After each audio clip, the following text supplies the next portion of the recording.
Hey guys, this video is for our 2nd through 4th grade team for October week 3. And the Bible story this week is called Break On Through, and it's when Israel goes through the Red Sea. So if you haven't been with us, we've been talking, well, first I'll do this. We've been talking about courage all month long, being brave enough to do what you should do, even when you're afraid. And our memory verse is, be strong and brave. Do not be afraid. Do not lose hope. I am the Lord your God. I will be with you wherever you go. Joshua 1:9. So the first week of this month, we learned about Moses being born, and his mom had courage to put him in a basket in the river and save his life. Then last week, we learned that Moses was grown, and God talked to him through a burning bush, and he sent him to Egypt to free the Israelite slaves. And God sent the 10 plagues to finally talk the Pharaoh into freeing the Israelite slaves. So the Israelite slaves were free. And now we are on week 3, and the Israelites are escaping Egypt, and they come to the Red Sea. And they see that the Egyptian army is chasing them from behind. And so God parts the Red Sea for them. And our bottom line for this week is you can do what you should, even when things seem impossible. So going over to our leader guide, we'd love for you to join us in the garage room at 8:20 and 10:20 for coffee and donuts and just to huddle together and pray. And then just make sure that you are in your small group by 8:30 and 10:30 to make sure everything's ready and you're good to go. When kids start to roll in at 8:40 and 10:40, just make it personal. Welcome the kids, make sure you know everybody's name, help first-time guests to feel really welcome. And then you're gonna challenge kids to do impossible or near impossible things like lick your elbow, touch your nose with your tongue, talk while breathing through your nose, wiggle your ears, tickle yourself, put your hand palm down on a flat surface, curl your middle finger under your hand with your other fingers out straight, and try to pick up the end of your ring finger while keeping all of your other fingers in place. Yeah, that's impossible. Raise just one eyebrow, pat your head while rubbing your belly. Shh, Parker. Shh. Sorry, I have 4 kids over at my house right now, and this might be a fail. And Mickey's going strong in the background, so sorry. All right. Then when service starts at 9 and 11, you're going to do this true or false story. So you've got this activity page that has these 6 stories on it, and they are stories that may or may not have happened in the Bible. And you're going to read the stories and then give kids time to react and respond before telling them if it was true or not. So it says 2 of the stories are from the Bible, and if kids show interest in these stories and you have time, let them look them up and read them for themselves.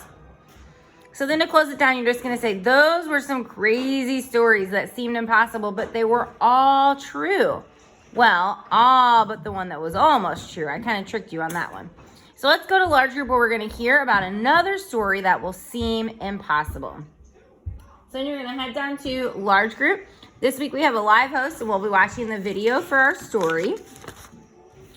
When you get back, you're going to do a review activity called Impossible Experiments. So one of these experiments might actually be impossible. I tried it at home, but I don't have good straws at home, so hopefully the straws at church will work better. So you might have to test it out tomorrow when you get there. The second one definitely works though. So the first one is called Straw Through a Potato. So you're going to tell kids that you're going to push a straw through a potato. This is the one I could not get to work at home. So we're going to have to try it tomorrow with the straws at church. So it says place one end of the straw against a potato and tightly cover the other end with a finger. Then carefully push the straw so that it goes through the potato, being careful not to bend or break the straw. And it says the straw should go all the way through. I couldn't get that one to work. Experiment 2, this one worked great. So you're going to tell the kids that you're going to make the water defy gravity. You're going to fill up a cup about 2/3 of the way with water. And then we've got these cardboard squares. You're going to put the cardboard squares on top of the cup. And then you're going to hold onto the cardboard square and flip the cup over. And then you can just hold onto the cup and let the cardboard square go. And the cardboard square will suction on to the bottom of the cup. We've got a little plastic tub in there just in case water seeps out. It doesn't go all over the floor. So the cardboard will stick. The cardboard blocks the airflow into the cup. So you can let kids try it too after you do it a couple of times. Hi. You want me to go vacuum the floor for me? Good job. You can let kids try it a couple of times too. What? Okay, go vacuum the floor for me. Can you go watch Mickey? Okay, go watch Mickey. Tell me what happens. I'll be over there in just a second, okay? Please Please don't tell me that's bad parenting. I mean, it is what it is. Okay, so then you're just going to close it down by saying, so those experiments seemed impossible at first, didn't they? But they weren't. There were scientific laws that made these things that seemed impossible possible. And you know something or someone else that can make something impossible? God.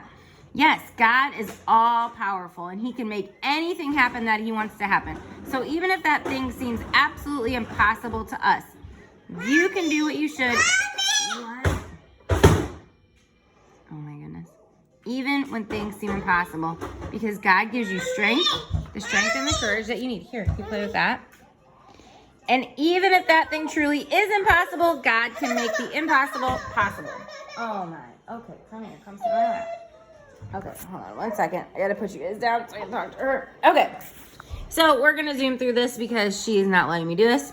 Okay, for the memory verse to review, you're gonna have a kid look up Joshua 1:9 and read it out loud. And then you're gonna tell kids that their task is to tape the verse phrases in order on the wall in a certain area. And explain that they're gonna have to do it while they're blindfolded. So you're gonna blindfold one kid, give them a random phrase. So the memory verse phrases look like this. Okay. Only they'll be cut out for you.